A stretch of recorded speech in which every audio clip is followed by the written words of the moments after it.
The waterhouse that I remember, the real waterhouse that I remember, I'm not talking about firehouse or the thing that it has become now. The waterhouse that I remember is the waterhouse when back in the day we used to go to church and we used to come home after 12 midnight at night, and the only thing we were afraid of were the dogs. And we would walk any hour of the night, come home from church and sing and happy. Oh, those days. I miss those days. Those were awesome days. Those were the best days of my life. Simply. So, you see, when I talk about it, it brings back a lot of joy come flooding back. You know? And this is what I've been thinking about. I'm in a state of nostalgia, thinking back on the past and thinking back on those happy times when Waterhouse was Waterhouse. Most of the people who are causing problem, most of them don't originate from there. When I'm looking back at it, my parents came, they went to Waterhouse looking for land to buy, and they found a nice luscious land there in Welcome Avenue, and Miss Deslin bought hers big land from top to bottom. It's not like the houses in England here where you have on one road, you have about 120 houses. In Jamaica, on that lot of land, you have one person own that land. That is the difference.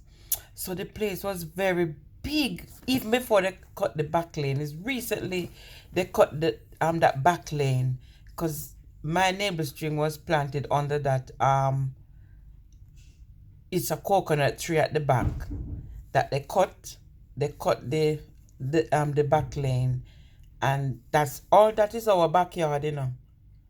Balcom Crescent is our backyard. Anyway, mom and dad bought the land when it was just all bushes, and they chopped it out, and daddy built, altogether he built 8 rooms, bathroom, 2 bathroom, and a kitchen. Daddy built, bless his soul. My dad was such a hardworking man, and we were born and brought up there. One of that room there at Welcome Avenue that you see there, I was born in that room. I wasn't born at Jubilee Hospital like all my other sisters, you know. So I think that's why I love that place so much. Mom always said to me, you love Waterhouse. See, no matter how she tell us, she tried to get us out of the area, buy this lot of land up way up in St. Catherine for us to set up houses there and whatever. But we still love Waterhouse because that's our roots. That's where we began. You understand? So that's why it pained my heart to see the violence and the shooting. Waterhouse has been through a lot, you know. I remember in election, Mr. Babu, they cut his head off because he wear the wrong color shirt. All those stupidness when I look back on it because of election. You can go in that era. You can go in that era. My family used to live in Towel and they couldn't visit us when it's election time. Look at how everybody gets civilized now. That's the word I was trying to put across earlier. All it needs is a bit of civilization. People to act normal and civilized and be reasonable with each other. You understand? So my heart is just bleeding. My heart is just crying out because recently so much people have lost their lives across Jamaica. One little young lad in Waterhouse who's related to my son's half sister, and that lad apparently was coming from the shop and he got shot. I don't know. It's just ridiculous. And you know what, I'm reaching out tonight and I'm wondering, I'm reaching out to God in prayer, and I'm saying to myself, where are the professing Christians? Where are the people who is supposed to be praying on behalf of the community and pray for peace, pray for pray for pray for healing, pray for stability in the community as a whole, because it is just sad. If all the Christians come together and pray, and when I said pray, we have to pray sincerely, because we can't just utter vain babblings and say that is prayer, because God will not despise a contrite heart. A broken and a contrite heart, the good Lord will not despise. And I'm just saying, if all the church people from far and near come together and pray, then I've seen it happen in right in Backlane Church before. Deacon who you used to live next door to our house. Unfortunately, gunmen kill him one day. I don't know. Don't know the ins and outs of that story. But rumor has it that they wanted him to build a casket free for one of the gunmen who died, and he wanted payment. So that is the rumor that I heard. I don't know how true that is. But anyway, when Deacon was alive, he was one of the, I would say, our community men who look out for the people in the area, and he didn't take no foolishness. He didn't take no check. Any people who come to cause problem in our little vicinity would be dealt with harshly, and I'm telling you. Anyway, suffice to say, he was a very stern man, a good man, very good cook as well. It's my neighbor. We used to get along fine. And basically, he kicked his shoes off one night when Deacon Brown was having convention, and just gave his life to the Lord.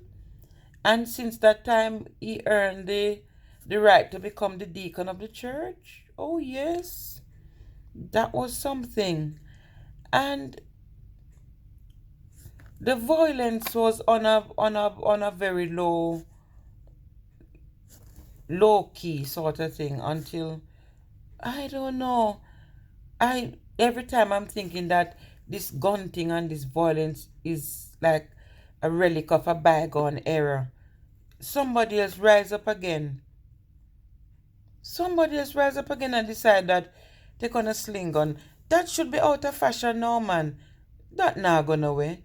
Where is it gonna go more than funeral and poverty and destruction? Hmm? So people need to really think about what you're doing. Think about what you're doing. How many? There's another, my son's brother. Um, Bless his soul. Nobody could find him, and somebody said they found him in a pit where somebody threw him. You know, and things like that. When you think back, my little neighbor, he went to visit his girlfriend, and because they said this area can't go to that area and this area can't go to that area, they killed him. They killed him. Why people have to do things like that? I don't understand it. And I'm just here reminiscing, and as I say, feeling nostalgic, hoping and praying that the church people, the people who profess to know God, will come together, because God said where two or three are gathered touching anything concerning him, is there to bless and to do good. So if we all come together and pray for these young lads, because most of them, oh, forgive them, Lord, they don't know, most of them don't know what they're doing. It's just to earn the title Don, and in order to be a Don, you have to have something to give to society. A Don man can hungry and naked and walk in a tear up body pants and barefoot and hungry, and I look some people for rob. Don no rob people. Don look after the interests of the community, look after the elderly, look after the children, make sure the place nice and clean and people bathe and smell nice. That's what done do. So you can't say you're done and then you walk a thief and kill and shoot down people like it's going out of style. So on this topic, it's a very extensive topic. I think I'm feeling perturbed by the situation because of the church shooting the other day. Because church is a place where you're supposed to go and praise God and have reverence for God. These people went in church and fire shots. So what does that tell you? They haven't got the fear of God in them. They're working overtime for Satan. The devil is going around like a roaring lion, seeking to destroy whoever he can. And because of that, we have to put on the whole armor of God that we can resist against the wiles of the devil. We have to. In Psalm 91, it says, if you dwell in the secret place of the Most High, you shall abide under the shadow of the Almighty. So the bottom line is, if you don't go into God to get that deliverance and that covering, you open yourself up to Satan. I've seen how Satan rip and dash and destroy, unleash destruction on people. I've seen it. Put ideas in your head to do bad things and all that sort of thing.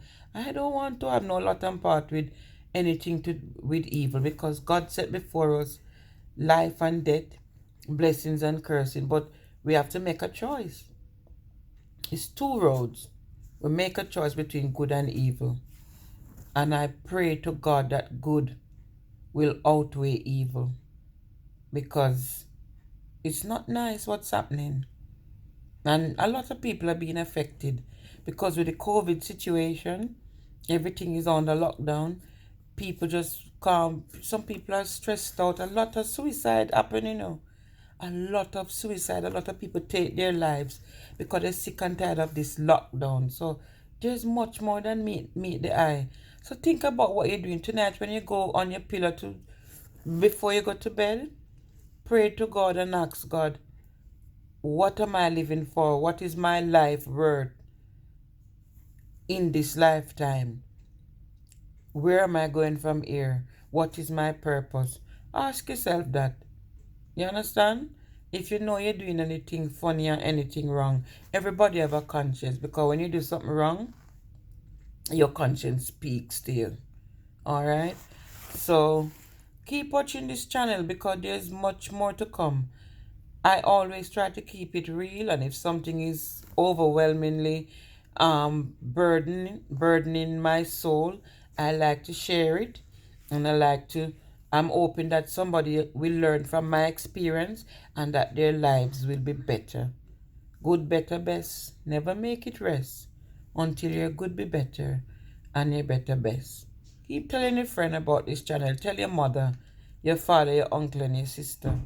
Tell them about this channel and let them know that it's the realest conversation and utterance they'll hear in this lifetime. Alright? Bless upon yourself. Enough respect. Seen? Alright, cool.